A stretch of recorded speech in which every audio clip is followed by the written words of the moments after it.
So what many will call an upset to me is certainly not an upset. Regardless, Georgia Tech beats preseason ranked number 10 Florida State in Dublin, Ireland. Look, and I'm not going to call it an upset for a very simple reason, because I do not agree with preseason top 25 polls, period. And I haven't for a very, very long time.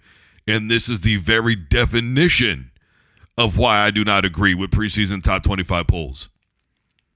Ranking teams before week 8. Look, one of the things that I talked about yesterday was last season when Georgia Tech beat Miami. They didn't just beat Miami. They exposed Miami for who they really were. They were not able to capitalize in big game situations, big moment situations.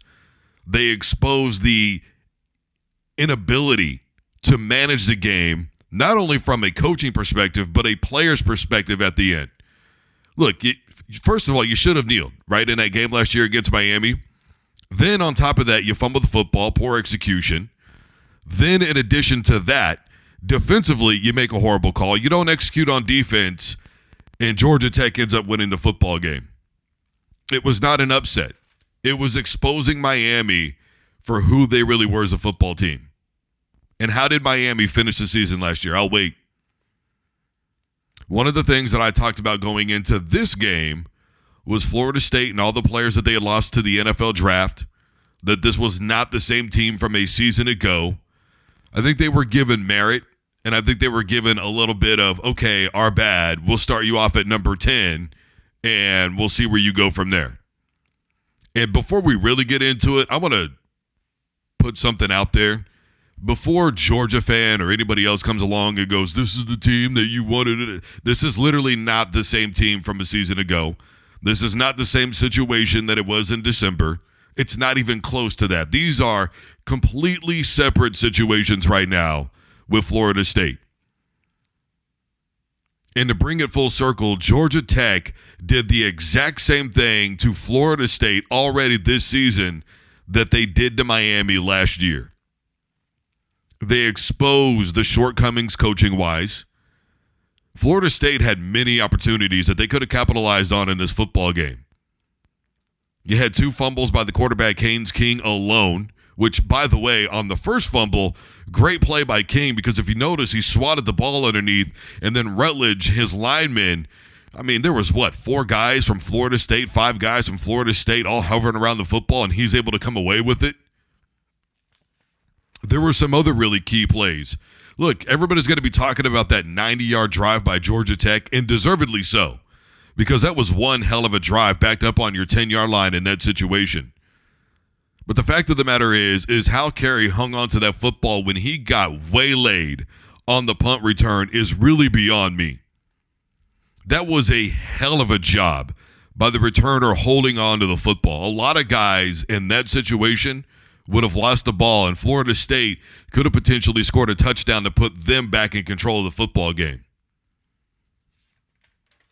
Again, Georgia Tech coming up huge in those moments. I want to reiterate, this is not an upset. This was meant to happen. And even though Florida State came out the way that they did, really great play calling, right? You had a run up the middle, you had a reverse play, sweep, whatever you want to call it. You had some really great play calling at the beginning. Then on top of that, you get the 2-point conversion off basically kind of a trick play. You go up 8-0 right away. And notice when they panned over to Georgia Tech's football coach, he just wasn't wavered by it. They stayed steady, even kill. And then they came right out and smacked Florida State in the mouth with the run game. Defensively, their line was amazing from Georgia Tech. They were able to consistently get pressure on DJU. Offensively, they dominated with the run game. What was it, 6 yards per tote is what they were getting in that football game? You know, I had the very good opportunity to interview Mark Schlereth, who is a Hall of Fame offensive lineman. He won 3 Super Bowls, 1 with Washington and 2 with Denver. And I asked him, I said, look, would you rather be in pass pro or run block? And he said, look, there's not an offensive lineman that wouldn't rather run the football. And Posier will. I mean, you just saw the interview with Georgia Tech's head football coach at the end of that game, former offensive lineman. What would you rather do? Run the football. impose your will, strength on strength. You're not backing up into these situations where you are giving the defense an opportunity to bull rush, which, by the way, they did really exceptional in pass protection as well. The offensive line from Georgia Tech and the defensive line from Georgia Tech needs to get a lot of credit for this football game. You had Rutledge on the fumble recovery. You had the center out there making hell of a block on one of those big run plays from Haynes King. The running backs were phenomenal. You couldn't just take them down. And King himself was great. You could say it was poor tackling, and I'd probably accept that. But nobody gave up on any time at any moment when they were running the football. Lower their head, lower the boom, and go for it. Florida State, DJU, missing a lot of plays, missing a lot of throws. Sure, he made some plays on that drive to tie the football game, the 2 4th-down conversion plays. Middle of the field was left wide open by Georgia Tech. Don't know what they were doing. There were some blown coverages there. He made a couple of throws, but there were plenty of times where he had guys wide open, and Haynes King too, to be fair. But Florida State's supposed to be the big dog, right? This was one of the big transfers. One of the big gets in the portal this year was DJU. He's not a guy that I thought was really that great when he was at Clemson. Didn't think he was that good at Oregon State. He's not even a backup in the NFL, if I'm being honest with you. He still has quite a ways to go. Some other things here that I got to tell you I really didn't like, and this is from a national perspective, is you look at that pass interference call going into this late into the second half, that final drive from Florida State. First of all, if we watch it carefully, Tofeli is clearly grabbing Brooks' face mask. Clearly. That was obvious. So if anything, it really should have been offensive pass interference. The ball was uncatchable. Addition to that, really 2 guys are jockeying for it. Look, to me, you either do offsetting penalties or you just go no call. It is a big deal because it did affect the football game. After all, it did put Florida State in field goal position, especially with their kicker. Jeez, hell, that guy's got a boot.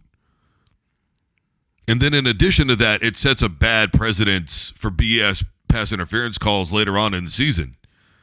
Look, everybody's talking about October 12th and all those big games that are going to be coming up. At least that's how they're looked at right now.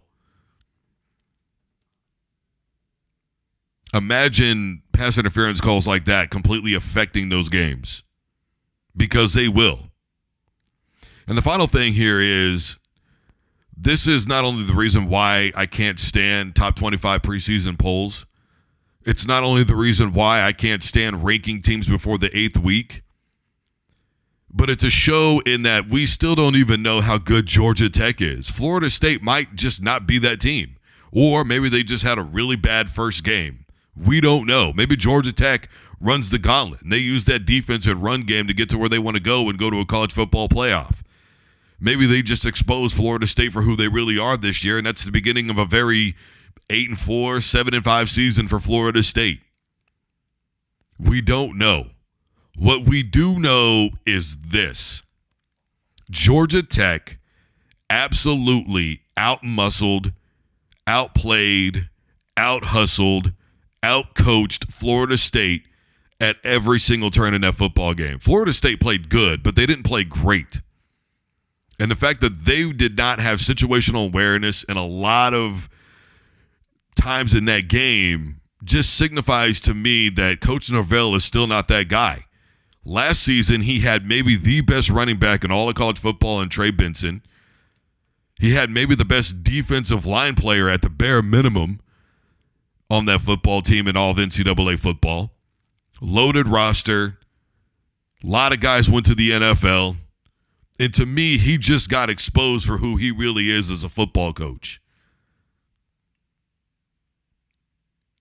The bottom line here is, going forward, this is why I never prejudge. And by the way, yes, yesterday on the program, I did say that I like Georgia Tech to win that football game.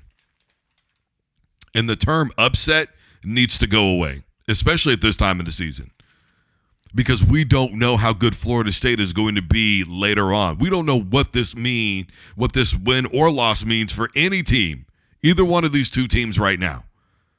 There's a long season. You got 12 teams now that get in the college football playoff. One loss doesn't destroy your year. Having said that, I don't think that Florida State finishes very strong this year. I think maybe they win 8 or 9 games at the most. I think the competition is going to be a little too steep. I'm not really sure how strong Clemson is going to be, but I do know this. I don't think that they take the ACC, if I'm being honest. I'm not really sure why the prediction was being made. It was way too early to tell. We haven't seen any of these teams play yet. There's so much going on with the transfer portal. It's so difficult now to truly predict what's going to happen in college football. This is not the same college football that we had even 5 years ago, where you had all these returning guys and returning starters, and you had a quarterback that was at the same place for 3 years and he'd been starting since he was a freshman. You just really don't have that much anymore in college football. Not with the transfer portal. It's difficult to keep a team intact. And I've said before that to me it takes 2 years to get a quarterback really developed into your specific system. So unless DJ plans on sticking around for another year at Florida State, I don't really see them doing much this year. At the end of the day, kudos to Georgia Tech. Florida State played tough, but not good enough. And the run game from Georgia Tech, the defensive line play and the O-line play, to me, were the ultimate differences in this game, combined with a couple of other little plays that ended up making a big difference in that game.